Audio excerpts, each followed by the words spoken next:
got 2,200 hits within 2 hours. 22,000. This idea is potentially worth millions of dollars. Millions? He stole our website. Tonight on Bomb Squad Matinee, we're talking about one of the best reviewed movies of the 2010s. The fourth masterpiece made by director David Fincher, and the film that really hammered home to me that the Academy Award for Best Picture doesn't always go to the best movie that came out that year. That's right, on this episode, we're talking about The Social Network. Here to discuss this feature, I have a bunch of people who make movies in St. Louis, Missouri.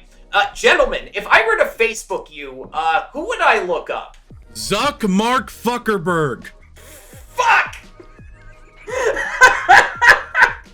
I'm Tanner Richard Kraft. I'm Joseph Vernick, and I cannot stop staring at that loop of Niagara Falls, which has absolutely nothing to do with the Caribbean. Pirates of the Caribbean. Curse of the Black Pearl. Along with my fuck you flip-flops, you pretentious douchebag!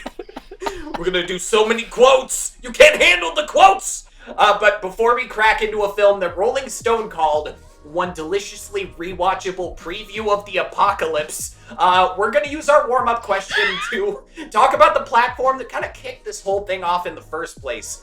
Founded on February 4th, 2004 as The Facebook, starting its life as kind of a fancy dating site for Harvard students. Facebook today is a social media giant, valued at, I shit you not, $1.9 trillion, with over 2.28 billion users hailing from over 100 countries, a figure that is otherwise known as half the world's internet-connected population. I've personally been on Facebook since 2007, which means that my first Facebook account would be old enough to vote this year if I didn't deactivate it in shame when I went off to college. For a variety of reasons, Facebook is a complicated presence in most people's lives, and I am really excited to hear you gentlemen answer this question. What are your feelings about Facebook? The good, the bad, the ugly? I'm gonna poke Rain first. What's your answer to that question? Man, it's crazy. I think I had a Facebook account before I even had a computer. I think I made one through like my friend. Like I would visit his place and he made it for me. Like probably like 2009 around when I made my account, and like back then it was like the reputation was very different. Like it was like, oh wow, I'm so cool having a Facebook. 11-year-old me having a Facebook, aren't I awesome? And this is like the hip happening website.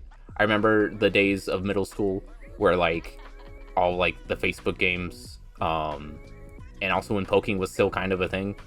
I guess my Still feelings is, towards by the it way. now.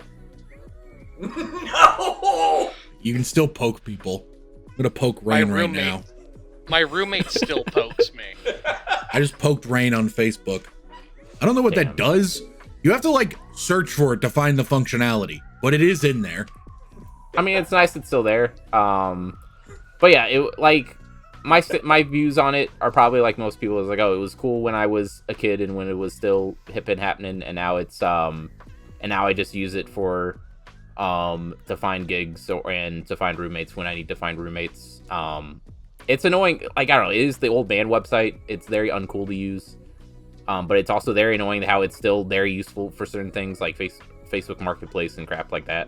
And it's like so many people I know where it's like, I guess I have to have one. I visit it from time to time, but like, I don't know. It's not a fun site. I mean, I guess no social media is fun these days, but not a fun time. Not a cool time anymore, but it once was a cool time. Actually, I guess that was all I had to say about Facebook. Back to you, Austin. A site of... Sorry if I'm shitting, if you guys are about to like be like, oh man, Facebook, oh, those were the days. And those are still the days or something. So I'll stop. I poked him on Facebook and he messaged me, "Fuck you, white boy."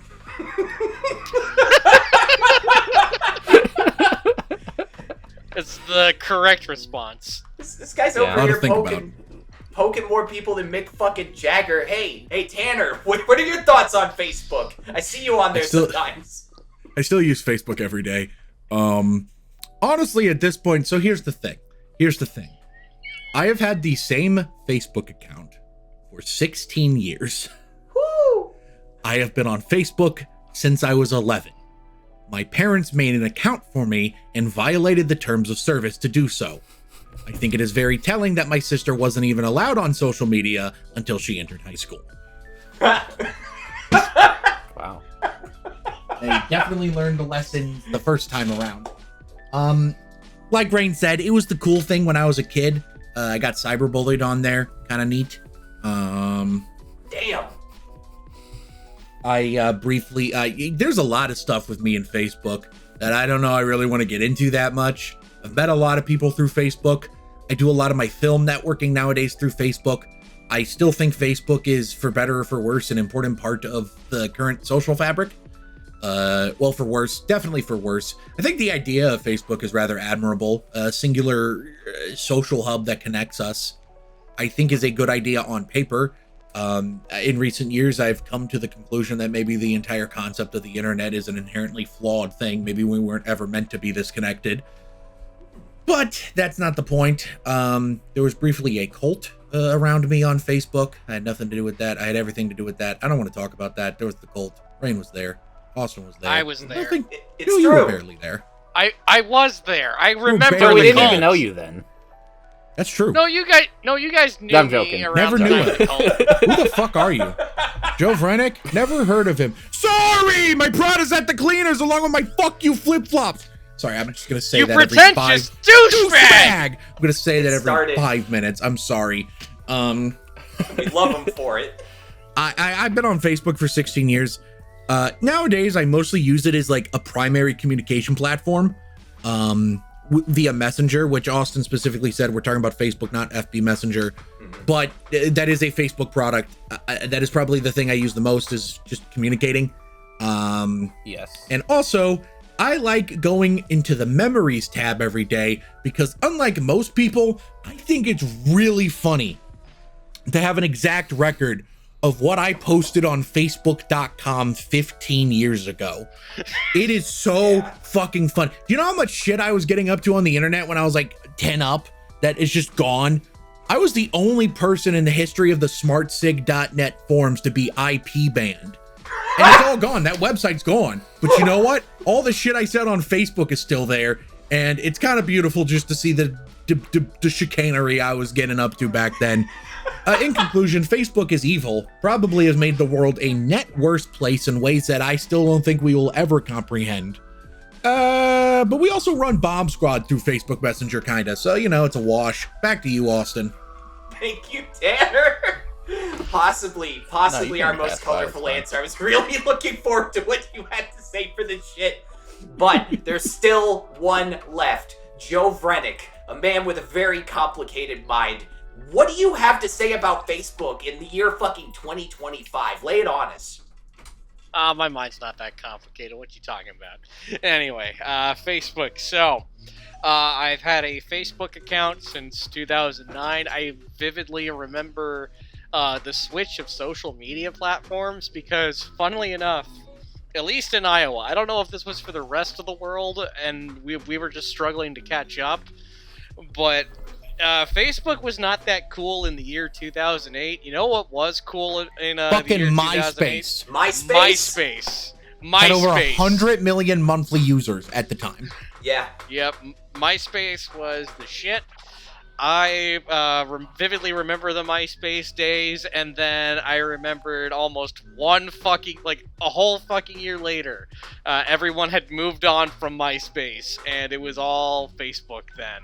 Everyone quickly made the jump to Facebook, and I used it a lot back in high school, when I probably should not have. I should have probably done something other than use Facebook when I was fucking 14, 15 years old. Like things like go outside, make friends. Even though I wasn't very good at making friends in middle school. Because that's when I got a Facebook account, was in middle school. I was much better at making friends in high school than I was middle school. Two fucking worst years of my life. I say that, but there's probably worse. Anyway, yeah, I used Facebook in high school, and it was just a fucking thing. It was a way for me to communicate with my classmates if we were working on assignments. It was a way for me to find out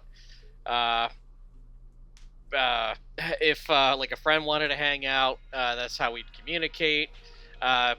Mostly because I did not have a cell phone until I was like maybe 16 or 17. I did not get a cell phone until I was well into my sophomore year of high school. That was my first cell phone. Damn. Because Ditto. Well, later, but ditto. Because my mom, yeah, there's definitely things I could say about how she raised me, but she did do the one correct thing. I think it was smart of her for her to wait as long as she did for me to have a cell phone. But that was the only way that I would communicate with people, is either on my laptop or the library's laptop through Facebook, and that's how we communicate outside of school. And then now, I don't pay attention to any of the politics crap that goes on with Facebook, because I hate politics.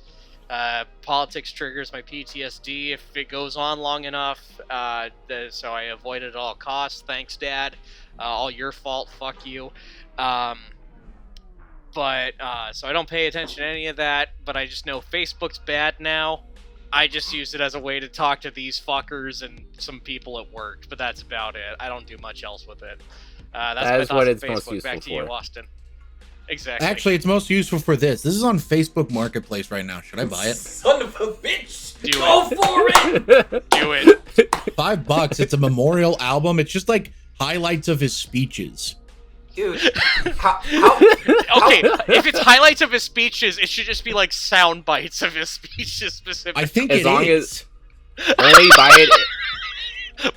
Buy it now. I don't fucking care. I will buy it if it's a vinyl, but I can't tell if it's a vinyl or a CD. Well, whatever it Highlights is, of speeches made by President Kennedy. It doesn't look like it's ever been played. Buy whatever it it is, either you way gotta. if it's a CD. I don't want to drive all the way to Swansea, Illinois for that. Actually, I kind of do. Austin, your thoughts on Facebook? I gotta admit, I think to this day, Facebook during the first Obama administration was probably the most magical. Speak of the dating fucking platform. Oh shit! There he is. They're selling Fucking summon Obama him, on dog. Facebook for $10. Honest to God, I'd like Obama for $10. fucking 2008 to like 2012 Facebook, the most magical dating platform I was ever on.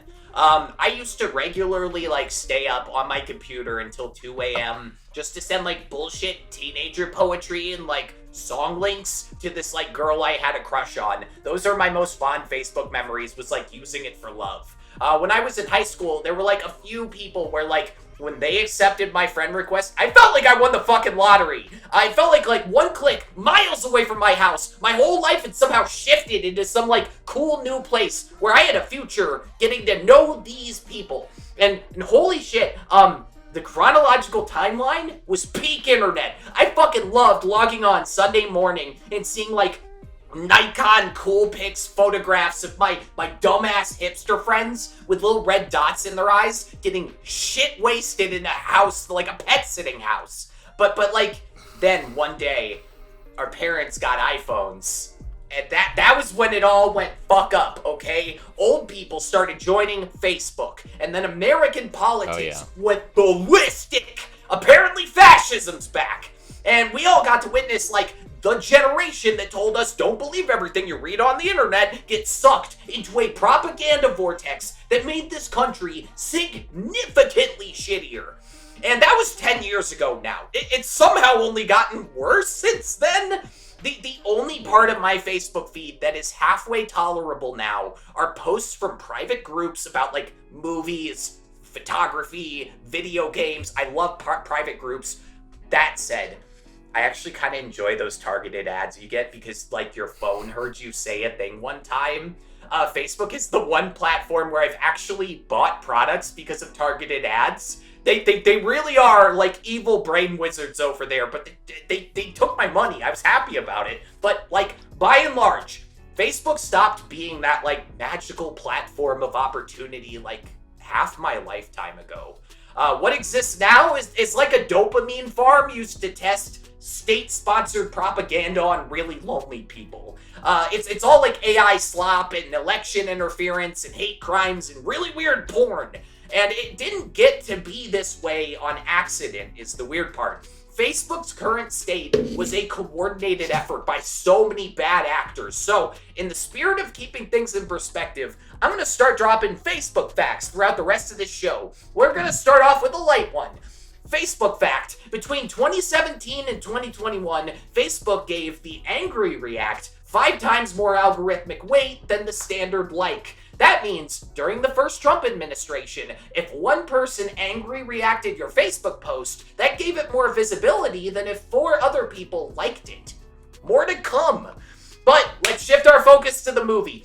Based on 2009's book, The Accidental Billionaires by Ben Mesrich, The Social Network tells the story of a programmer who fucked people over like that was his only job. Featuring a screenplay by Aaron Sorkin and music by Trent Reznor and Atticus Ross, both of whom won Oscars for their trouble, The Social Network has been hailed as one of the best movies of the 21st century by publications such as the New York Times, the BBC, the Rolling Stone, Quentin Tarantino. But has this movie about the early days of Facebook held up after 15 years? Or has it lost some of its magic like the platform itself? I think we should just be friends. I don't want friends. I was just being polite. I have no intention of being friends with I'm under you. some pressure right now from my OS class, and if we could just order some food, I think we should. Look, you are probably going to be a very successful computer person. But you're going to go through life thinking that girls don't like you because you're a nerd. And I want you to know from the bottom of my heart that that won't be true. It'll be because you're an asshole. We're gonna start with Tanner Richard Kraft. What are your thoughts about The Social Network? I have a lot to say about the movie. I just want to piggyback on something you said really quick. You brought up Facebook being a bastion of weird porn. All right, this is the only time I'm ever going to be able to talk about this. Let's go! I've been getting a lot of, okay, so Facebook just suggests me a lot of reels based, I've had the account for 16 years. I can only assume that I was just really horny on the website when I was 14, 15, 16, and that's why I'm getting this shit, even though I keep clicking not interested when I see it now. I keep getting these reels of these like sex workers. I think they're all OnlyFans girls. I don't know. I'm not judging the profession. That are just like, and it's you know how like incest is really big in porn right now, or like step family porn. Yes, it's been the thing. It's also been the thing in porn for 10 years now. But anyway, I keep seeing this shit that's just like, it says like grandma 1982, mom 1991, daughter 1999, stepdaughter 2002, and I'm just staring at it and I'm like, these numbers do not add up. What are you talking? And I'm sure that's the fucking point. And I'm fucking falling for it. But every time it pops up, I click not interested, but then I stare at it like, who is this for? And then I'll see it has 70,000 reacts, and I'm just like, I don't understand the internet anymore, clearly. The internet passed me by at some point. As it does to That's us what all. the events of this movie led up to. The events of this movie led up to Grandma 1982, Stepdaughter 2002. That is what the events of this movie culminated towards. That's what all these people were suing each other for billions of dollars for weird step-family porn advertisements. Fuck. Please tell me Totally that that's worth it your because the thoughts on movie's the movie. fucking amazing. Oh yeah. Fucking incredible movie. Holy shit. Joe, Austin, and I were waiting for Rain to join the call earlier, and we couldn't help but just talk about the movie a bunch because it's just so incredible. This is easily, to me, David Fincher's best movie, and this is a career that includes Fight Club and Gone Girl, 2 other movies I fucking adore. It's so weird he's never made a movie since Gone Girl. It's so weird that is his last movie. Just kidding, I like The Killer. That's the thing. Don't you Can't fucking wait shit for on the once killer. two Hollywood Brad Pitt looks like David Spade Special Edition. Gonna be great. It's probably gonna be good. I don't know why we make fun of that so much. It's probably gonna be good. Anyway, David Fincher, Aaron Sorkin, fucking dream team. This is one of the last times Aaron Sorkin made a good movie. He made this, Moneyball, and then Steve Jobs, and then he went, I want to direct, and then he stopped making good movies. Funny how that works. Weird how that happened. Fincher's like firing on all cylinders. Fincher is able to properly rein in Sorkin's worst tendencies. Sorkin likes to write too much dialogue, but because of how rapidly fired all the dialogue's delivered in this movie, it works.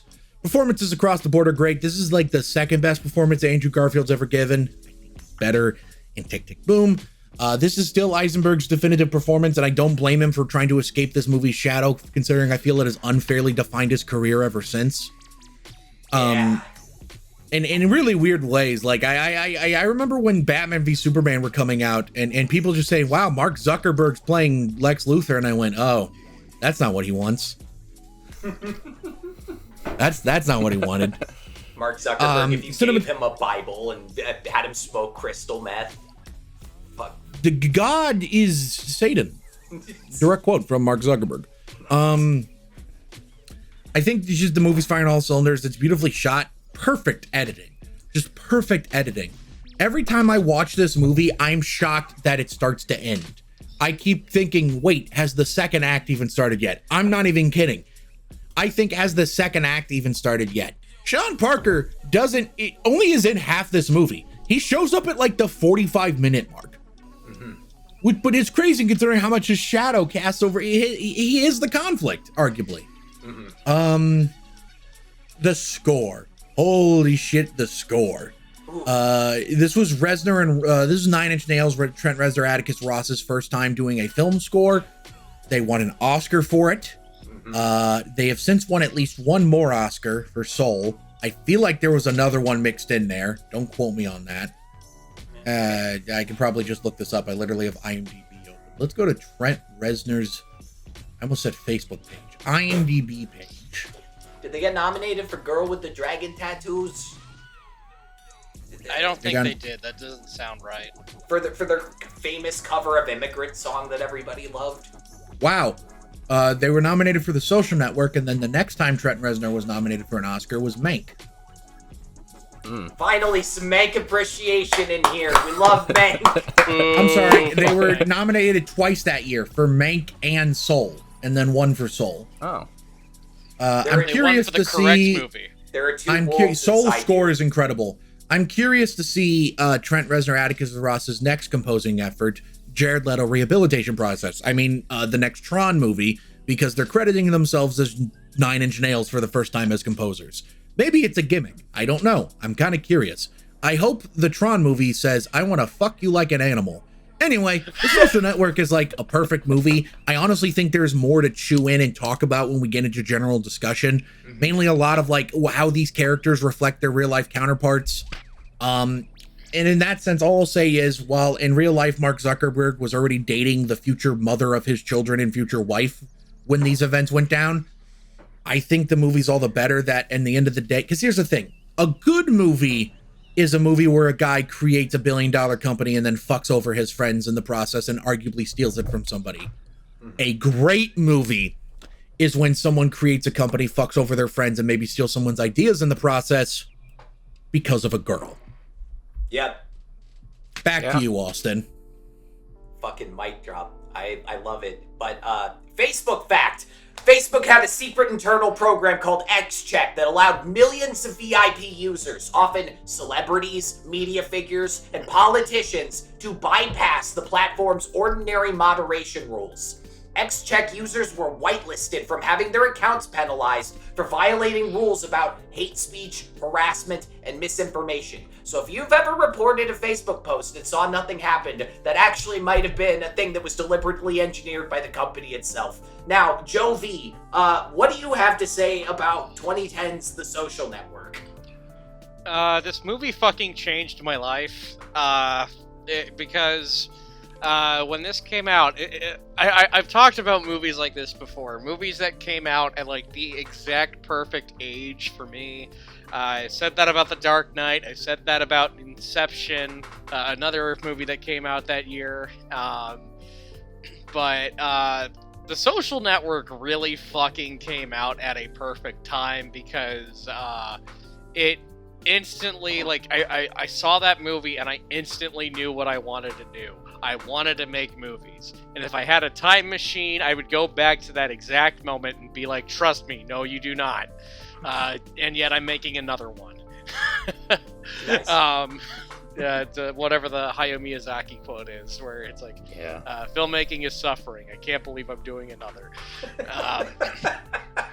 But for 15-year-old me, this movie was fucking perfection. This movie still is perfection.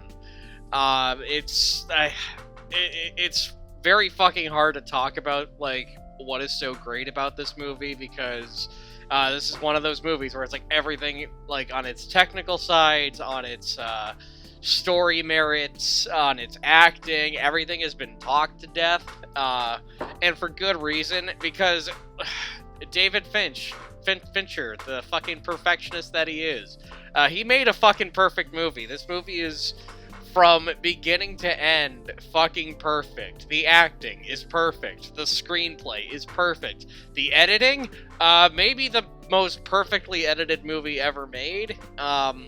Because, like, not only does the editing of this movie give it, like, a lot of life and energy, but it, like, efficiently tells the story. They trim the fat, whatever fat there is, and they just keep that story moving forward. The dialogue is, like, so, like, it's, like, fast paced as a result, too. Exactly the way that Sorkin fucking likes it. Speaking of the dialogue, this movie is fucking endlessly quotable. Tanner and I have talked about this before. There's no way that we are ever going to do a commentary track on The Social Network. It is because the entire fucking thing would be a quote along. So many goddamn quotes in this movie. I said one at the beginning. Tanner did the hoodie and the fuck you flip-flops. Don't fish! Eat other fish! The marlins and the trout! And punch me in the face. Continue. So many fucking great lines. So many great characters. This movie continues to stand the test of time. It continues to be perfect. I wish I had more to say critique-wise, but like I said, almost everything about this movie has been fucking said already. It's perfect. If you've never seen it, you need to fucking see it. It's maybe one of the... Well, no, it's not maybe. It is one of the greatest movies ever made. Back to you, Austin. Thank you. Like Tanner said in his technically perfect monologue, I think we're really going to bite into this in general discussion. But first, Facebook fact! Joel Kaplan, otherwise known as the guy who helped steal the 2000 election and Facebook's head of global policy, established an internal review process called Eat Your Vegetables. The review required engineers and product teams at Facebook to defend any proposed changes aimed at reducing divisiveness, misinformation, or political polarization before Kaplan's own personal policy group. And if the changes were suspected to disadvantage conservative voices, they were vetoed and not allowed to move forward. Rain, what do you think of The Social Network? Damn it, Joe! Why'd you hack my computer and read my notes I made this morning? No, like I made a brief little snippet of notes, but doing this podcast over the years has made me realize my favorite media to discuss with y'all are the movies that I love, but like I still have gripes with, where it's like, you know, I the ones where it's like I'm like, oh, 5 stars, and yet half the review is me complaining about something. But conversely, it has to be my least favorite movie to talk about, which I realized while trying to gather my thoughts for this one, are the movies that are perfect, but like they're just too perfect for me to like have anything to talk about. Like I really struggle with those. Like my head it's like painfully empty when I have to use any word other than perfect to describe the script, you know, the performances, the casting, the cinematography, the editing, all the what have yous. I had it in my head. I was like, I wrote perfect so many times. Like I should do a bit where like I just take a shot perfect every time I say the word perfect. and then like you guys keep saying the word perfect. I'm like, man, I'm really glad I decided not to do that. That would have been bad. Wait. But yeah, no, it. I'm just checking your math on that. Yes, I got the same thing. Apparently, David Fincher's favorite line in the movie. I shit you not. Yes. Yes. Oh shit. But yeah, no, it is. I mean, yeah, who doesn't love Fincher? But yeah, no, this has to be my favorite movie of his. I imagine that's probably a similar. Like, if this isn't all of our favorites Fincher movie, it has to be like top 3. I understand there's a lot of great movies to compete against, but again, it's the most perfect one. But yeah, I think other than just saying the word perfect to describe stuff, I feel like the two things to note I could say that I think really stand out, like what Tanner said earlier. I think Fincher really compliments why am I blanking on the screenwriter's name, but we've been talking Aaron about him, Sorkin. Or Aaron Sorkin. I don't know any names if this is your first time watching us. This is a running bit / I probably have some kind of disability I don't know about on top of the autism. But yeah, no, I think they really complement each other, and by they really complement each other, Fincher knows when Sorkin's being a little bit too extra with the quips and the dialogue and the wit, and really to hone that down to like a razor sharp edge with every aspect of the film. I mean, that extends to every aspect of the film. And I guess one other thing I think is really neat, the casting. I mean, pretty much all of his, pretty much every Fincher joint has great casting, but especially everything amazing. Even Brenda Song, that's her name, right? The actress. That is her name, correct. I'm impressed. Yeah, no, I'm glad that they. No, I mean it's true. No, you should be. No, that is a factually I'm proud of you. Correct. Thank you. You should be. Even she's great in this, and not to say like she's bad. It's just we don't see her. We don't see her in too many things, so it's a shame because she's great here. I noticed. Yeah, Fincher he's a great way of like getting great performances of actors that are good actors, but just you don't get the chance to see like I'm blanking on again in Gone Girl the Ben Affleck, the scummy defense lawyer. Oh no, but no, Tyler Perry, right? Tyler Perry, he's amazing in that movie. Like he gets these great performances, and then everyone else that is more typically, I guess, praised in bigger projects, like the Cannibal Man. He's great. The Zuck. Cannibal Man. I'm running out of ways. Again, I've run out of ways to describe. I can't describe something that's perfect, other than just saying it's perfect. It frustrates me, but I really like the movie. I haven't been on in a while, so I gotta join in anyway, say something. But amazing movie, perfect movie. Ready to talk more later, but for now, back to you, Austin, I suppose. It's like staring into the sun. Yeah, a little bit. Yeah. Okay, Facebook fact. Facebook deliberately removed emergency safeguards and anti-hate speech filters meant to stop extremist groups after the 2020 election, allowing the rapid spread of Stop the Steal groups on the platform, playing a pivotal role in facilitating the organization of the attempted right-wing coup on January 6th, 2020. But we're not here to talk about Facebook. We're here to talk about the Facebook movie, Facebook Begins. And this movie still hits like a fucking truck. I went in, I did my usual thing. I watched the bonus features, I listened to both of the commentary tracks, and to my absolute shock and horror, something started to dawn on me. The amount of work they put into this movie is like double the amount of work that normally gets put into a movie. I know every movie is fucking hard to make, and it's like a small miracle that anything ever gets released. But watching the behind-the-scenes footage from this set actually scared the shit out of me. Like, between every take, either Aaron Sorkin or David Fincher walked up and had notes. and they regularly did like 100 takes for certain scenes. But somehow, these two dudes, they had like infinite notes. If David didn't walk up, Aaron did. And every time they had some like minute bullshit note about like, oh, squint your eyes a little bit more on the word computer. Or lean back, facing the wall, camera left a little bit more on this one line. I heard David Fincher ask the art department dude to rotate a laptop 1 micron to the left. Unironically. They had 3 weeks of rehearsal reads where it was mostly just Sorkin and Fincher just battling over syntax and believability for literally every line in the script. The fucking script. The studio saw the screenplay was 178 pages and said, holy fuck, you need to cut some of that down. But David Fincher was like, hey, if I get it in under 2 hours, can we not cut any of it? So he had the dialogue begin during the Columbia logo and somehow got this shit down to exactly 2 hours. Every computer screen in this movie is a composite somehow. With fucking period accurate visuals courtesy of Paul McReynolds. The twin face replacement was manually tracked frame by frame to achieve unprecedented temporal consistency. The edit balances 3 subjective viewpoints, and the whole thing is like so accessible and fun that some people might not even detect how impossibly hard this thing was to make.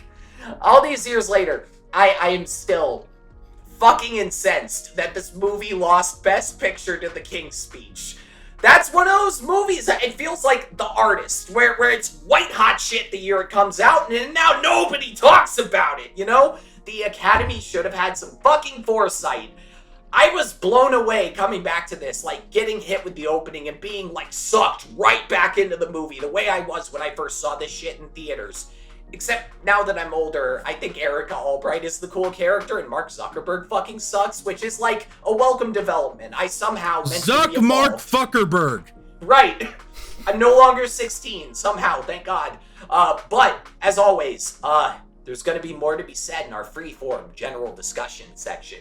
Stay tuned after the break. We're going to find out who on this very panel had a mom that sank their college fund into buying Farmville gems. See you soon. Mark! He's wired in. Sorry? He's wired in. Is he? Yes.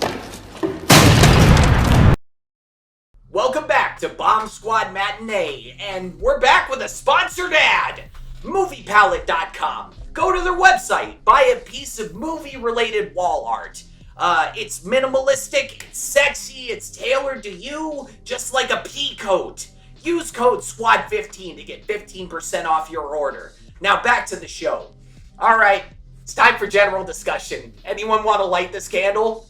Tanner. I think it's really funny that when Mark Zuckerberg's asked about this movie, he says that, and to be fair, it is largely inaccurate.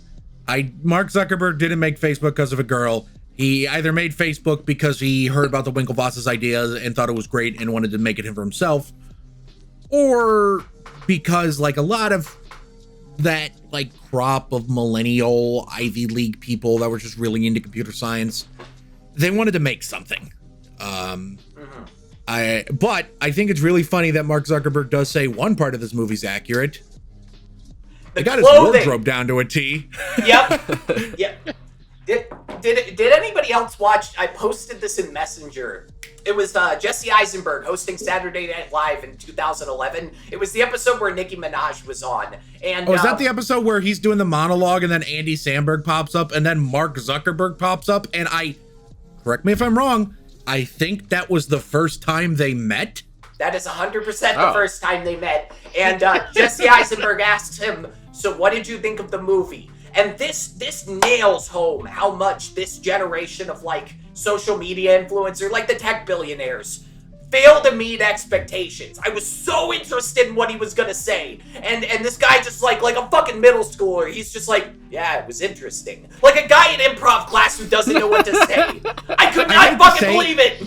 That's such a lame answer, but I'm not gonna lie. If someone else made a movie about my life and boiled everything down to me breaking up with a girl when that's not why it happened, if that happened to me, but like the person that is nominated for an Oscar asked me what they thought. I'm not going to say it sucks to their face. I'm sorry. That's just not the kind of person I am.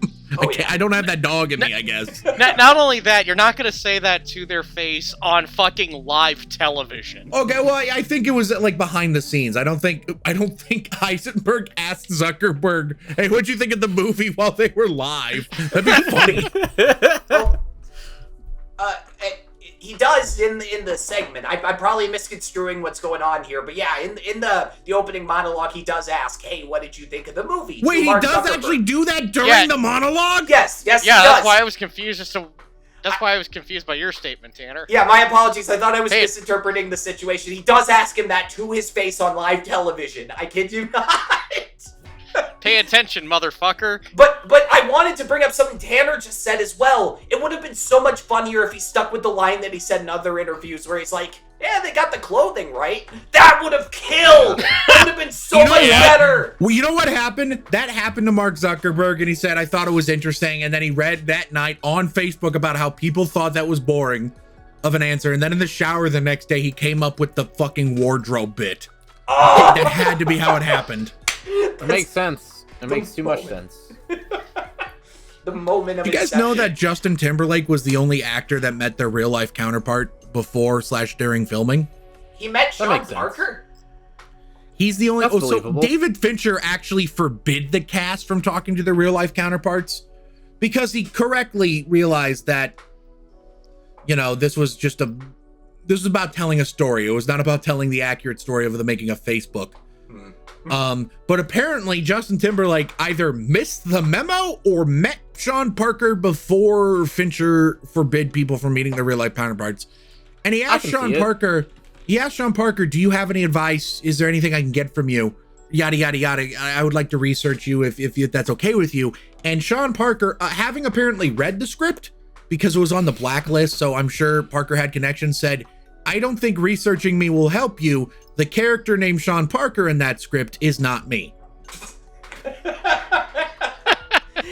It'll fuck up his performance. What is Sean Parker like in real life? I've never actually looked into Sean Parker. Have any of you? Same.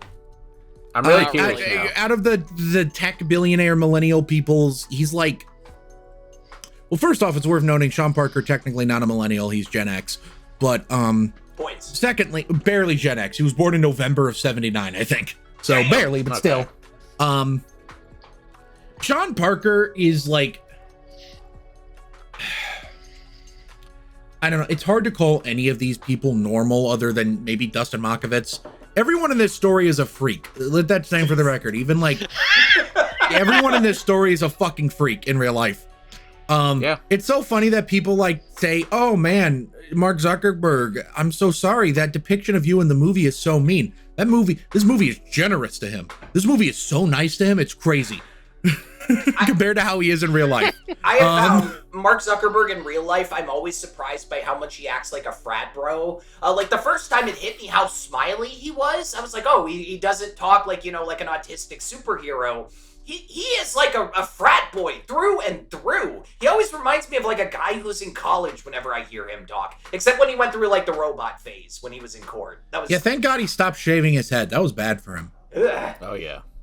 Oh, there was one prank that was pulled on set. Armie Hammer and Josh Pence, they got Divya Narendra to come on set. And he was going to meet Max Minghella, the guy who plays him in the movie. And beforehand, they told Divya, they're like, hey, he doesn't know who you are. He hasn't seen interviews of you. So, like, talk with a thick Indian accent. Because Max Minghella in this film doesn't do that, right? He thought he researched the guy plenty. And so he comes to meet Divya, and he's talking in, like, this really thick Indian accent. And the fucking guy who played him just starts saying he's sorry for, like, 30 minutes. He's like, oh my god, I had no idea you spoke like this. I'm so sorry. I did you wrong for, like, half an hour. Before eventually he, like, cut the accent and let him in on the joke.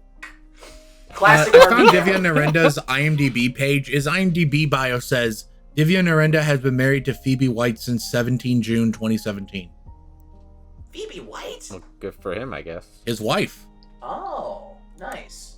Oh, one thing I thought would be interesting to bring up, because to kind of call back to the earlier ham-fisted shit I did, Facebook has become something like much very different over the years, and people have been begging for like the Social Network sequel to address. I'm glad any we're bringing of this that. up. We have to bring this up. Right. We have so to bring this up. it was recently announced. I mean, since 2021, Sorkin's been saying he's been writing the Social Network 2, but it was recently announced that they're making the Social Network 2, but Aaron Sorkin's directing it. Well, first off, for the Yeah. record, he's been writing that since 2021, but in 2021, he said he was writing a January 6th movie that was kind of a sequel to The Social Network. And then it came out last year. No, I'm just doing The Social Network 2. I have a take. It's odd to me how many people are opposed to this on the mere grounds of a Social Network 2. I've seen a lot of people being like, no, The Social Network is perfect. Why make a sequel? As opposed to the correct thing to be opposed by it, which is that Aaron Sorkin sucks at directing. Yep. Yes. Yeah. He's made one kind of good movie, The Trial of the Chicago 7, and I refuse to rewatch that movie because upon learning about all the real life people, I imagine I would like it a lot less. He depicted a pacifist punching a guy in the face, Like as, an a ardent third-act stinger. pacifist. Like that was his core belief and tenet. He was opposed to the Vietnam War because of his pacifism. Yeah. Or the advent, or like the really like radical communist Abby Hoffman going, of course I like the institutions in America. I just don't like some of the people in charge of it right now. What? What are you talking about? Democrats and Republicans escalated the war in Vietnam. What do you think, Abby? You think Abby Hoffman would have been fine if Jack Kennedy didn't get shot? Like, what the fuck are you talking about? What movie were we talking about? One thing I miss as much as like being, like a high schooler on Facebook back when it was cool, I miss back when I wasn't aware how lib-brained Aaron Sorkin was. I miss thinking this guy was a fucking genius. I miss watching that monologue from the first episode of The Newsroom and thinking, this guy gets politics. This is the highest level you can get to. I miss thinking that Aaron Sorkin was just normal lib-brained as opposed to like maybe the most hardcore new way Clintonite Democrat in existence. Joe, I am so sorry. Sorry, Joe. But anywho, it's unavoidable. It comes up in Sorkin's work. He constantly tackles politics. I'm sorry. What? It's fine. On to something like broader. The Social Network I want to 2, talk about the sequel. Tanner. Keep going. I've got something I want to bring up, but you go ahead, Tanner. I want to say though that despite my opposition to Sorkin directing it, I did think The Trial of Chicago 7 had some competent directing decisions. I actually thought Molly's Game was pretty slick in parts. Honestly, I think my problem with Molly's Game is more its script than its direction. And being the Ricardos just sucks. I don't know what went wrong there. I'm not opposed to this sequel. I think it could be good. I think the cast is really interesting. I think it's disappointing that Eisenberg's not returning, but I think even if the script was perfect, I don't think he'd want to return. I think, like I said earlier, he hates how much this has overshadowed his whole career. But like, here's the thing. When this movie came out, Facebook wasn't even 10 years old yet. I think that's worth remembering. This movie came out in 2010. Facebook was founded in maybe 2004. Conceptualized in 03, but officially founded in 04. So it was 6 years old, which first off, holy shit. It's kind of insane to think about. This movie takes place over the course of like maybe a year.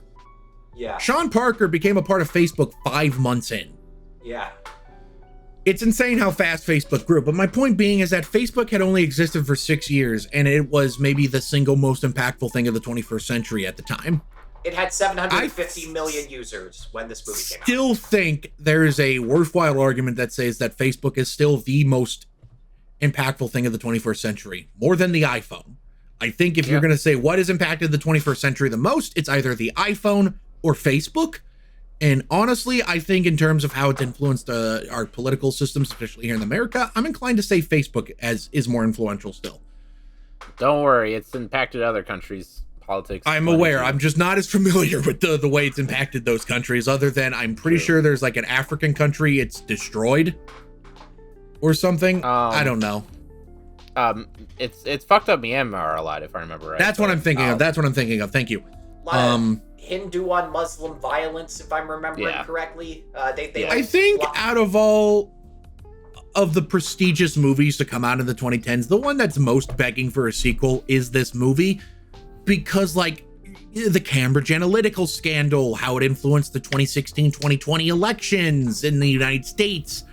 I'm pretty sure the thing that this Social Network 2 is talking about is something that like happened in the early 2020s that I don't even remember that was a big deal. Point being, we need a Social Network 2. And number 2, given the 15 years of hindsight and how much we have, as the public, have learned more about Mark Zuckerberg as a person, I'm sorry, this seems to be an unpopular opinion for some reason, but I think Jeremy Strong is genius casting, and I kind of want to see it just for that. Even if he's only in a scene, I want to see it for that. Solid. Fucking solid. Yeah. Dude, Joe, you said you had something you wanted to say, right? Yeah, I wanted to bring up the one scene / side characters of the movie, and I wanted to do like a round table discussion of like who what's everyone's favorite one scene or just kind of side character in this, because it's like we talk about like we talk about like Mark Zuckerberg, Sean Parker, Eduardo Saverin, like the Winklevosses, like they're all great in this movie, but something that we kind of forget over time, there's a lot of fucking great side characters in this movie. Here, Tanner, we'll start with you. I'm gonna take over for a second. This is probably not the type of answer you're looking for, and I'm sorry, but given how everything has gone in the last, especially most recent cycle of American politics, Joe, again, I'm sorry. No, you're fine. Peter Thiel showing up in this movie. It's kind of really funny. Like, Peter Thiel is single-handedly responsible for like JD Vance's political career. Yeah. If you looked into Peter Thiel's beliefs, holy shit, he is such a weird fucking freak. Yep. Like the Scientologists look at this guy and go, dude, calm down. He is so mortally afraid of dying that he built the modern surveillance state as we know it. He is a freak. He is a scary man. Peter Thiel is an anti-capitalist in the sense that he thinks we should bring back feudalism.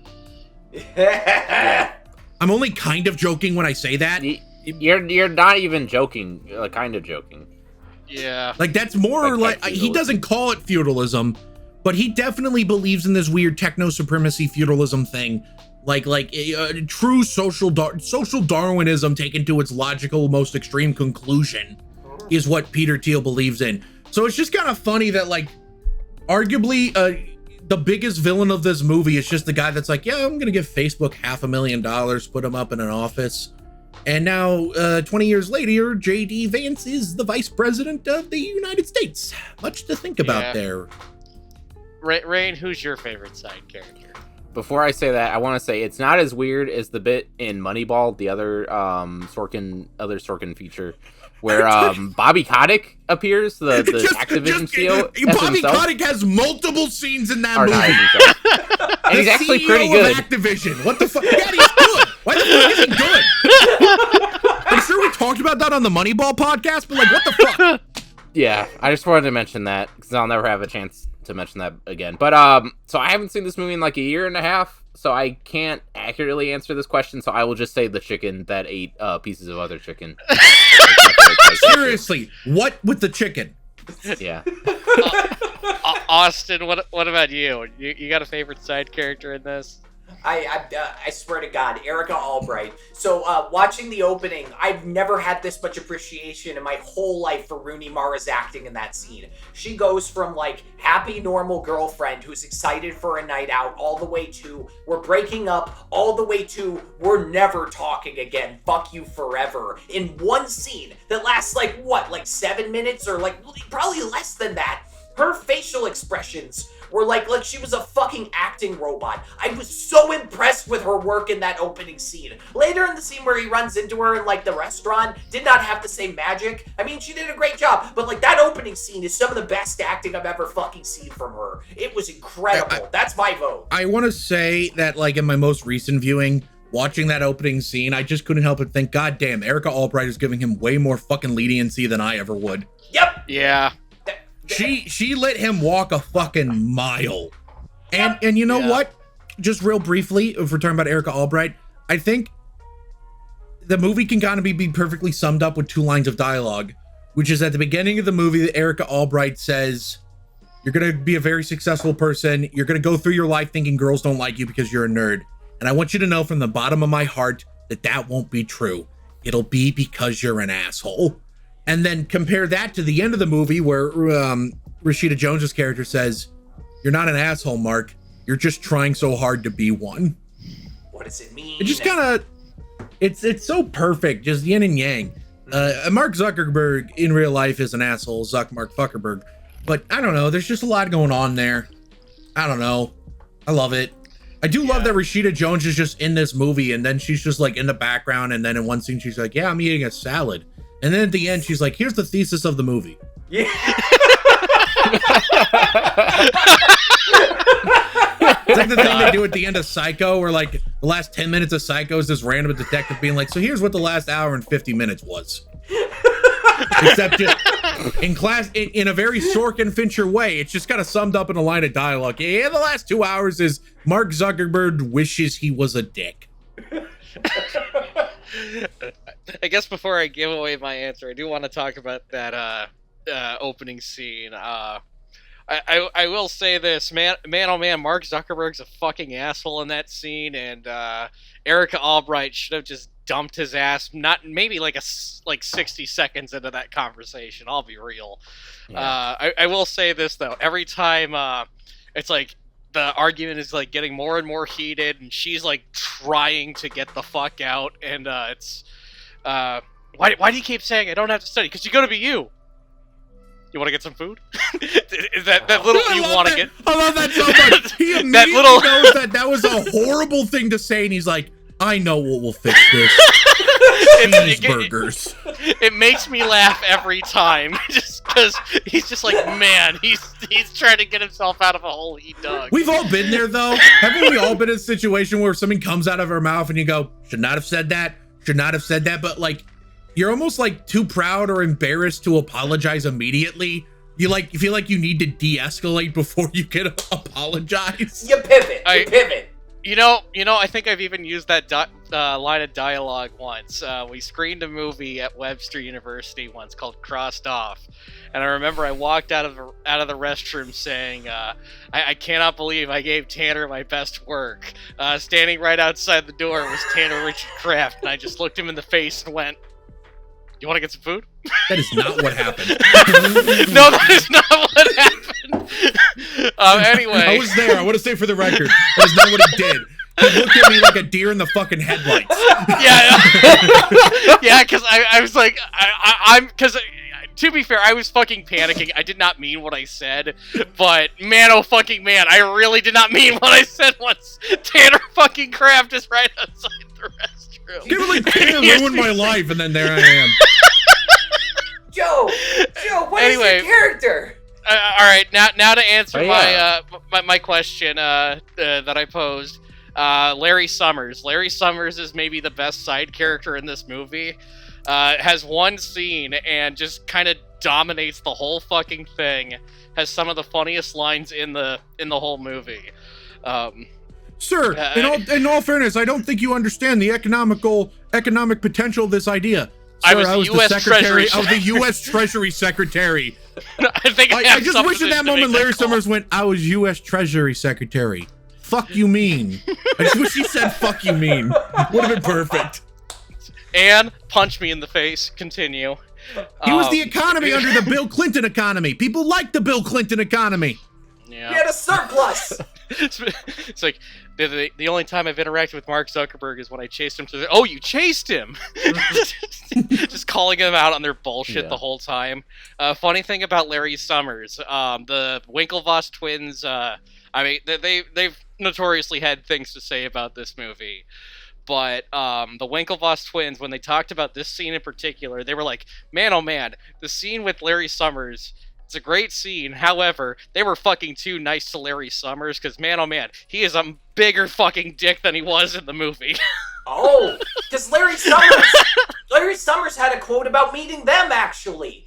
He said, when two guys in suits show up that early in the day, there's only two things. They're either about to ask you for a job or they're assholes. Larry Summers is on the record talking about the meeting, too. I hate to say this about a person who is probably actually a dick, but given everything we've learned about the Winklevoss twins since, I'm inclined to believe Larry Summers. Fun fact about that actor, that is Gary Oldman's manager. Fincher had to fight to get him in the movie because they were like, why don't we just put Gary Oldman in there? They're like Columbia wanted actual actors. But he had seen Gary Oldman's manager hold court before. Apparently he was just baller to be around, and he was just like, please can we get this guy to act? That's Gary Oldman's fucking manager playing that part. That's who that guy is. Hey, once again, Fincher knows his casting. Yeah, he does. I think with the Winklevoss twins. Sorry, go ahead, Joe. Actually, sorry, I'm chuckling because I'm just remembering bits of dialogue from that specific scene. It's like, this building's 335 years old, so please be careful with anything that you touch in here. We're sitting in chairs.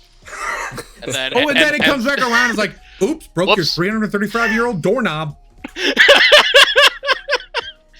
Man, setup and payoff. When that Aaron Sorkin can write, he can really fucking write. This building is 100 years old. I also think it's worth noting, with the Winklevoss twins, they are billionaires, and it is not because of the money they got from Facebook. You want to the author of the book that this is based off of, The Accidental Billionaire. Hold on a second. I need to double check something before I spout something confidently. But The Accidental Billionaires is written by Ben Mesrick. Mm-hmm. Yes. Close. It is not the only book that Ben Mesrick has written that is about, at least in part, the Winklevoss twins. Mm-hmm. Because in 2019, he published a book that was sort of a spiritual successor to The Accidental Billionaires. The Bitcoin Billionaires. The Winklevoss twins are really fucking into crypto. Oh, God. Why does that not surprise me? I didn't know that. I liked living in ignorance about the Winklevosses. Yeah, they you know what? I hate to say credit to them considering what it became, but when Bitcoin, crypto as a concept first started, it was more of an interesting concept than it has become, which is an unregulated securities thing and often just used for scams and rug pulls. But when Bitcoin first came out, it was a genuine novelty that had potential. Blockchain technology is not inherently a bad thing. Just nobody's come up with a good use case yet. It's a solution in search of a problem. It's a really good solution in search of any fucking problem. Any fucking problem. Any day now, we're going to find one. Anyway, they have become billionaires because they went hardcore on Bitcoin and they are still hardcore on crypto. But I just found this out reading their Wikipedia pages. Did you guys know that this fucking year, they made their first ever political donations? Oh, no. That's right. In the first half of this year, they donated to the super PAC called MAGA Incorporated. Aww. They finally saw Donald Trump get elected for his second term in 3 elections, see him get inaugurated, and said, now we're going to give him money.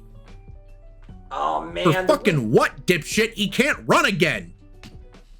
Well, let's not get into that. Yeah. He's not supposed to be able to run again. Let me counter this with a fun Winklevi fact. Josh Pence, the guy who played Armie Hammer's clone, who they put their face over. Poor guy. Yeah, that dude actually rode against the Winklevi competitively. Like, he actually rode against the real dudes. Oh, wow. Another thing worth knowing, Josh Pence, which if I were to actually talk about this movie negatively, I think what happened with Josh Pence is deeply fucked up. Josh Pence was under the impression during all of filming that he was going to be in this movie. It was not until very, very late in the game that someone finally decided to fucking tell him that Armie Hammer was going to get pasted over him. Yeah. He thought this was going to change his life and his career. And instead, at best, you see his face for half a second in the Sean Parker club scene because he has a little cameo there. Hold on. In the making of documentary, there's two interesting things. One is Josh Pence talking about when he found out he was going to get face replacement. And he talks about how he like cried and threw up for like an hour, but then he plays it off like it's a joke. It's really weird to watch. But then there's Jesse Eisenberg talking about how he felt about the whole ordeal. And he said basically that like the guy was a model before this and he doesn't feel bad for him in an instant. He can go cry over sex. That's his exact quote about it. Wow, that is a very Mark Zuckerberg thing in this movie for Jesse Eisenberg to say. Yeah, for real. Jesus Christ. Jesse's a cool. Eisenberg. He seems like a really cool guy. I thought Jesse Eisenberg was like a normal, cool person. What the fuck is that? That is so mean. I think it sounded like bullshit because I was the person who said it. When you hear him say it, it sounds cool. You know, he pulls it off. Maybe. I just can't. Maybe it's just maybe it's clear in the context and tone that he's kind of joking. Yeah. Yeah.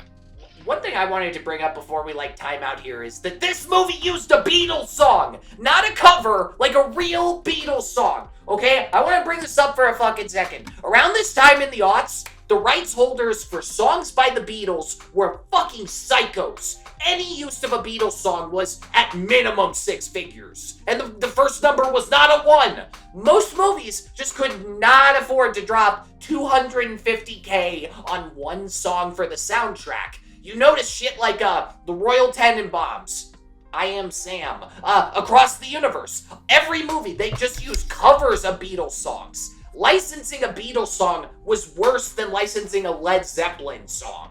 So it was like a giant fucking surprise when Baby You're a Rich Man started playing at the end of this movie. I was so fucking surprised. And also, it feels weird now, like years later, now that like Apple holds the rights to those. What was that Tom Holland show where he plays like 10 different people in a person? The Quiet Room, whatever the fuck that was called. They played the entirety of Let It Be on a TV show. But back in like 2010, it was a big deal to put a Beatles song in the movie. I just had to bring that up as like a lifelong Beatles fan. I mean, in 2010, it was kind of a big deal for me to hear a Beatles song in a movie, just because I was a huge Beatles fan. And then it's also in a movie that I view as perfect, so it just made it all the better. Hey. Can we talk about... I'm sorry, Austin, go ahead. No, you first. What's our favorite line in the movie? With the challenge, you are not allowed to say, sorry, my Prada's at the cleaner, along with my hoodie and my fuck you flip-flops, you pretentious douchebag. You're not allowed to say that. What's your favorite line in the movie? Who wants to go? I will. The suing line, obviously. The suing line? I don't remember it because I can't remember things. I can't remember words, but what is it? Is it in the same scene when he's like, "You better lawyer up, asshole"? Yeah. You better yeah. You better lawyer up, asshole, because when I come back, I'm not coming back for 30%. I'm coming back for everything. Thank you, Tanner. All right, second challenge. You can't pick anything in the fuck you flip-flop scene, which that is also from. The obvious one. Joe, say yours first, because I think I'm about to steal it. Joke line, I can't stop looking at that loop of Niagara Falls, which has absolutely nothing to do with the Caribbean.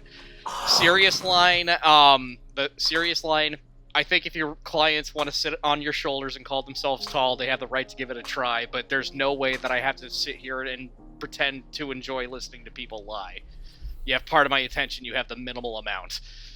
Then she'll be the first person to have ever lied under oath. That fucking line hits. I feel like one of the people in like Vietnam where like a bullet whizzed past me and I lived to old age. So the line I was going to pick that I was sure Joe was going to steal was, we can do that ourselves. I'm 6'5", 220, and there's 20 of me. When there's 2 of me. What, you want to hire an IP lawyer and sue him? No, I want to hire the Sopranos to beat the shit out of him with a hammer. This is kind of a simple one, but I like at the end of the movie where Rashida Jones is like, pay them. In the scheme of things, it's a speeding ticket. And in the scheme of things, what he paid these people, $65 million, that's a fucking speeding ticket. Barely registers when you have somebody, Jamie, pull up Mark Zuckerberg's net worth. It's like $30-something billion, isn't it? Fuck! Sounds about right. I just remembered. I just remembered maybe $260 billion. $260 billion. Wow, okay, a little more than I thought. And then I just remembered maybe the most iconic quote from this movie. And it's from JT himself. It's $1 million isn't cool. You know what's cool? You? Oh. $1 billion. I personally am fond of, in that same scene, I mean, it's so perfect, but like, it's so iconic. Drop the. Just Facebook. It's cleaner. And I feel like that's the most memed line in the movie, right? Probably. Like, people love saying drop the X, drop the Y, drop the Z. Well, besides the you dick note, that actually became a meme format, if you remember all the way back to the old internet.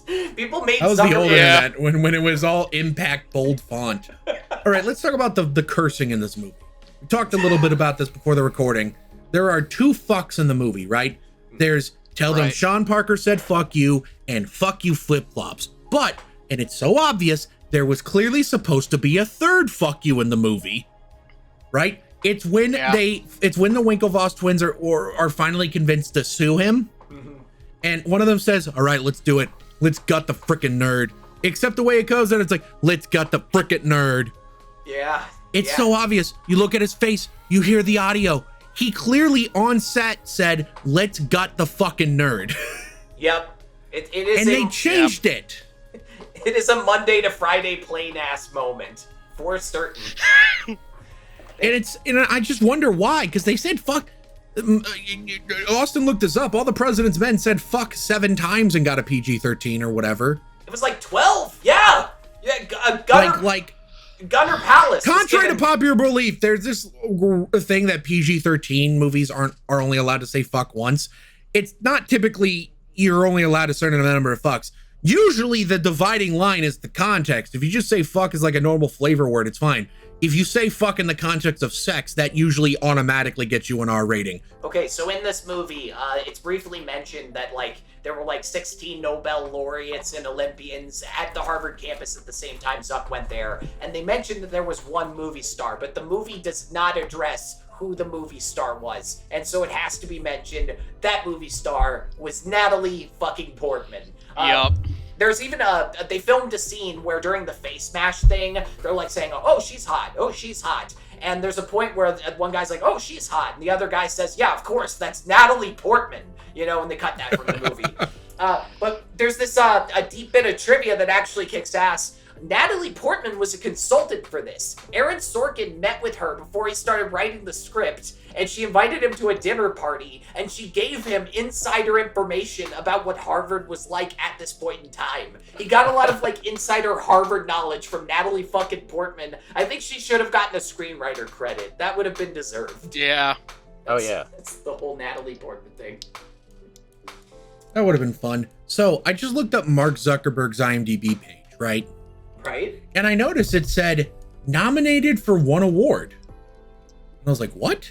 Mark Zuckerberg doesn't make movies. As far as I know, his only, like, thing other than doing TV interviews and shit is that, you know, he appeared in an episode of The Simpsons at some point. Ooh. Around the time this movie came out. So I went here looking, what is he nominated for? In 2011, the Alliance of Women Film Journalists nominated him for their Sexist Pig Award. Oh! Damn! What an asshole! They got his ass. I want to emphasize, nominated. Uh-oh. Didn't win. Who I'm won? looking up who won right now. I gotta know this. Best non-English language movie, The Girl with the Dragon Tat. Oh yeah, that's right. It was originally an English movie. Supporting actor, Christian Bale. Actress, Haley Steinfeld. Original screenplay, The Kids Are All Right. These sound like normal awards. Most beautiful film. What the fuck kind of category is most beautiful film? Huh. Best cinematography with extra steps. It's best. I was gonna say it's best cinematography for dummies. Except they have a best cinematography award. And They have a Bravest Performance Award that was nominated a bunch of women, and then also James Franco in 127 Hours. You think the Women Film Journalists Alliance regrets nominating James Franco for a bravery award? More than likely, they more than likely do at this point. Yeah. Hall of Shame, Jackass. Okay, their Hall of Shame category says Sex and the City 2, Jackass 3D, Valentine's Day, Jonah Hex, which are all movies, and then also Mel Gibson, like as a person.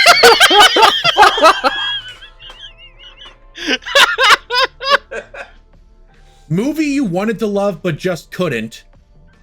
Half of the fucking nominees in this category were also nominated for Best Picture. They nominated The Social Network in this category. It won their Best Picture award. What the fuck? What were they thinking? Remakes that shouldn't have been made. Sequels that shouldn't have been made. Tron Legacy, fuck you. Yeah, fuck they them. Gave James Franco a lot of love. Oof. They've got to fucking regret that shit now. They have Best Animated Female. That sounds pornographic to me. I'm sorry. That sounds really like does. an Overwatch forums post. What the fuck is I am still looking for the fucking Sexist Pig Award, by the way. All right, They time have to a break fucking out. Perseverance Award. I found it. The Sexist Pig Award went to Mark Zuckerberg for the character in The Social Network. Michael Patrick King in Sex and the City 2 was also nominated. Michael Winterbottom in The Killer Inside Me also nominated. I don't know what the fuck that is. Michael Bay was nominated, again, not as any movie, as a person. Yeah. And finally, the winner, Mel Gibson. This is the year that tape leaked, isn't it? This is the year that voicemail leaked, isn't it?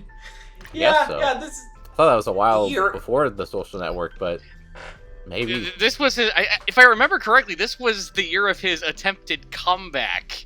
With Edge of Darkness and The Beaver. Yeah, The Beaver. Sorry, I'm just noting Beaver? the Alliance of Women Journalists gave out an award called the Humanitarian Activism Award, and Sandra Bullock won it, except Sandra Bullock tied with Sean Penn. Didn't that guy beat his wife? What are we doing here? He beat Madonna.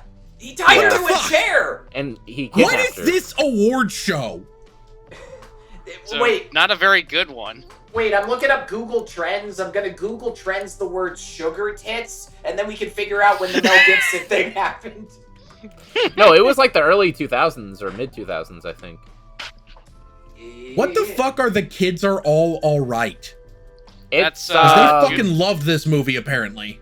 That was Annette Bening and Julianne Moore. They played lesbians. And Mark Ruffalo is the dad of their kids. He was like a sperm donor. So I just noticed that the Women's Awards gave two different movies Best Editing. Neither of them were The Social Network. They gave it to Black Swan and Inception.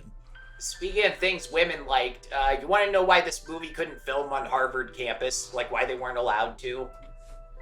Why? Were they still mad about the whole face mash thing? No, long before that. Because they had to film all the Harvard shit on Johns Hopkins in Boston, right? The reason came out like 40 years before this movie. Have you guys heard of Love Story? The popular 1970 romance film? Love Means Never Having to Say You're Sorry? You made that up. I was going to say Love Means Never... Shut the fuck up, Tanner.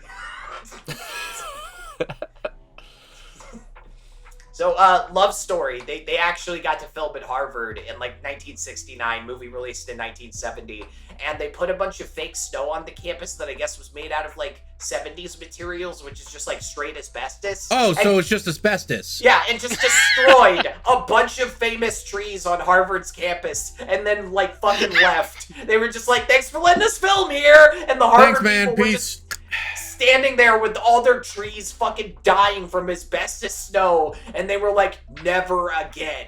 And so no one gets to film at Harvard now, because the people on Love Story used fucking asbestos snow. That's the story behind how that happened. Very goofy shit. Love means never having to say you're sorry? Well, I guess neither do the filmmakers. Yeah. Also, Max Mignella, as far as I know, only actor to appear in a Social Network movie and a Saw movie. What? That he was in Spiral. That sounds correct, yes. Someone's gonna, like, in the comments be like, no, idiot, kill yourself. RRR isn't political at all. Rooney Mara was in a pig mask in Saw 4. She was uncredited. This was the first Academy Award winner for Best Editing that was edited on Final Cut Pro.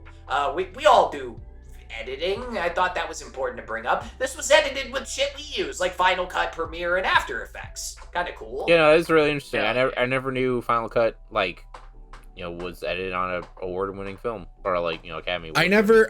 I always thought that like Premiere, when Everything Everywhere All at Once won, and it was, I believe, the first one that was edited in Premiere to win.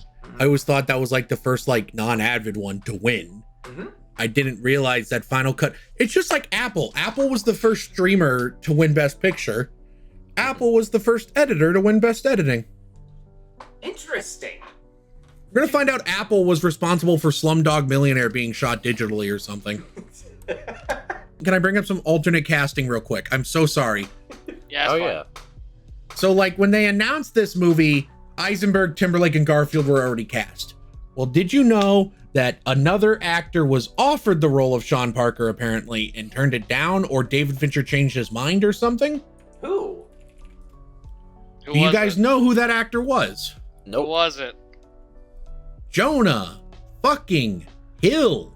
The Wolf of Oh. Wall Street's Jonah Hill? Wait, Sean Parker, Yeah. wasn't he fat at this time? He was. He That would have was. been really mean to Sean Parker. Jeez. He looks nothing like him. Also, Jonathan Groff of like Broadway fame auditioned for Sean Parker. But do you guys know what actor was offered Mark Zuckerberg before Eisenberg accepted it? Andrew Garfield? Who? No. It's funny I brought up Michael Bay earlier What? because Was it? Oh my God! Was you it not- Shia LaBeouf? Shia No! fucking LaBeouf No! was offered the part of Mark Zuckerberg and turned it down. I'm sorry. I'm Wow. just picturing fucking Mark Zuckerberg running through the campus like Optimus! That would fucking suck so bad! Bumblebee! He's Like not the here. Winklevoss twins are chasing him. Bumblebee! He's not here. Optimus! That's not him. This isn't my war! No, it isn't. I fear it soon will be. No, it won't. You guys know that Rashida Jones wanted to be a lawyer in real life, but like became disillusioned with the idea because OJ got off with it? I Oh, could wow. not Sorry, believe that was shit. horribly phrased. I meant OJ got away with it. Yeah. I mean, I'm sure OJ got off at some point, but that's not what I'm talking about. She became like disillusioned with the profession because OJ didn't fucking get thrown in jail. That was such a crazy Yeah. read. Sorry, that just popped up on the IMDb trivia right next to Jonathan Groff audition for Sean Parker, and I was like, well, I feel like I need to share this. Oh yeah. Jonathan Groff's the Agent Smith guy from Resurrections, right? Yes, he is. The best Agent Smith. The Thirsty Scholar Somerville Bar and Grill featured at the start of the film is very close to Harvard University. However, it is expensive and unlikely to be frequented by students. Parentheses, a burger is $12. Seems cheap nowadays. Tanner's Trivia Corner. I'm so sorry, Austin. There's just so, you know when like a movie is like one of IMDb's canonical, one of the best movies ever made? You can find some really funny shit if you go through the trivia. The movie, like the fucking like, this film marked Brenda Song's first mature role as she was primarily known for the Disney Channel. Sure, yeah, I guess. But Disney almost didn't let her do this movie when they read about the bathroom sex scene. When they got to that part, they're just like, hey, listen, you're Wendy Wu homecoming warrior. We can't have you doing this. But she did it anyway. Good for her. Oh, we were talking about one scene wonders earlier. I think we should bring this up. Dakota Johnson's in this movie. Oh Oh yeah, but Dakota Johnson is in this movie. I wanted to bring that up earlier, but She couldn't think of, slept on top of Sean Parker. It's Yeah. true. I just slept with Sean Parker. You just slept Slept on. up on top of Sean Parker. Speaking of, since I'm quoting that scene, there is a line of dialogue specifically in that scene that I reference in my daily life. Which There's a is, snake in here. No, it's not. It's not. There's a snake in here, Amy. No, it's looks like the other shoe. Like it looks like the shoe is on the other table, which has been turned. Yeah. Yeah. That is a line that I use frequently in real life. That is so like a perfect embodiment of Sean Parker in this movie, which he says something and at first you're thinking, wow, cool. and then you think about what he said, and he goes, wait, what the fuck are you talking about, man? Another great example of this, end of the movie, where he's like, I think Wardo snuck the coke in there. Maybe it was Michelin. Someone got the coke in there, Mark. Someone snuck the coke in. Motherfucker, it was you. You're a drug addict. Sean, go home. You're Go home. He's in jail. And I think on that note, I think it's time we transition to final thoughts. Absolutely. All right, I'm going to start with Joe V. What are your final thoughts on The Social Network? Movie perfect. It's not an asshole. It's just trying so hard to be. No, it's not. It's perfect, and I would not change a thing about this movie. This movie has stood the test of time. It's probably going to forever stand the test of time. We're going to be talking about this movie when we're fucking 90 and we're dementia-ridden. I swear to fucking Christ. That's how fucking great this movie is. Movie perfect. Back to you, Austin. The rare movie perfect.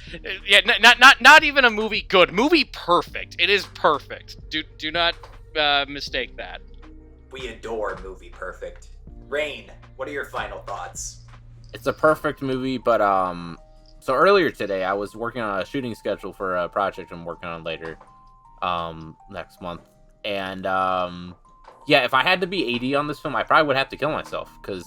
Oh my God. If I had to be Fincher's AD, I would end my life. Are you kidding me? Oh yeah, that's the only Take logical. 70. Yeah. Fincher, can we move this chair in the very upper right corner of my shot a quarter inch to the left? Thank you very much. Take 1072. Yeah, exactly. But hey, movie perfect. Back to you, Austin. Damn right. Tanner, what are your final thoughts on The Social Network? You know, I've heard some people say that, like, it's so obvious that only this team of people could have made this movie because it was this exact team of people that so perfectly put it together. And I've tried to hear people say that, oh, I think another director could have made a great The Social Network, or I think another writer could have written a great The Social Network. But you know what? You really don't need like a fucking forensics team to get to the bottom of that. Because if those guys were the creators of The Social Network, they would have created The Social Network. Back to you, Austin. Bra fucking vo. Holy shit. He fucking did it! That son of a bitch did it! The Social Network is a downright stunning movie about the birth of $1 billion idea. And this movie will only become more interesting as the years go by, because it turns out the only thing cooler than $1 billion is $1 trillion. And a few stolen elections, some third world massacres, a generation of brainwashed voters, and all the other consequences of Mark Zuckerberg getting drunk in his dorm.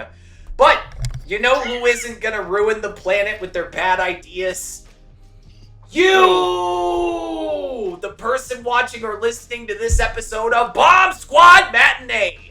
Thank you for watching. If you're listening to us on any of the audio platforms, tell your loved ones that you discovered how to get rich quick by zoning out to fun movie talk. Consider leaving us a review. It increases engagement. But if you want to help us escape Midwestern poverty, head over to our Patreon. Our $5 tier gets you access to commentary tracks like our recent recording for the Ice Cube War of the Worlds movie, the best movie of the year. The $10 tier gets you a shout out at the end of the episode.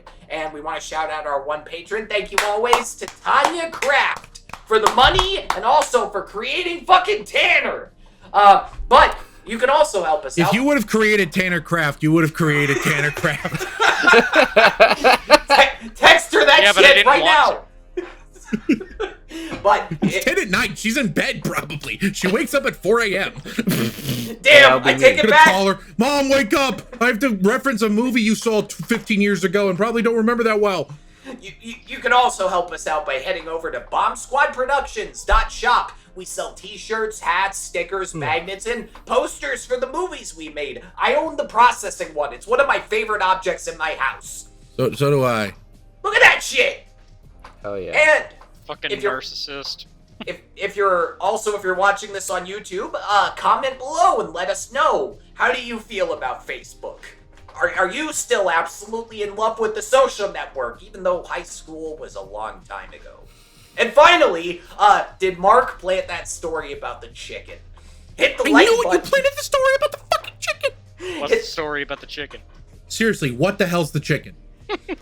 Hit the like button so we know how much you like us. Hit the subscribe button so we know you'll stay tuned in. And hit the bell icon to learn exactly when we upload new videos. Tune in next time for a very special episode hosted by our very own Joseph Brennick. Joe, do you want to tell them what's coming up next?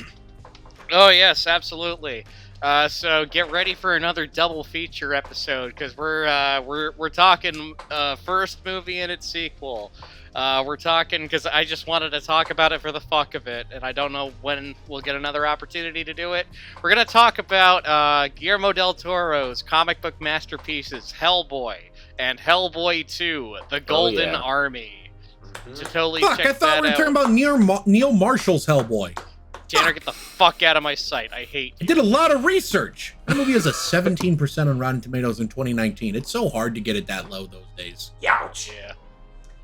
Thank you one final time for tuning in. I'd like to end on a quote from Mark Zuckerberg himself. You can be unethical and still be legal. That's the way I live my life. Haha. Alright, good night everybody. Thanks for tuning in. See ya. Mark Zuckerberg. Zuckmark Fuckerberg. Yeah, what they said. I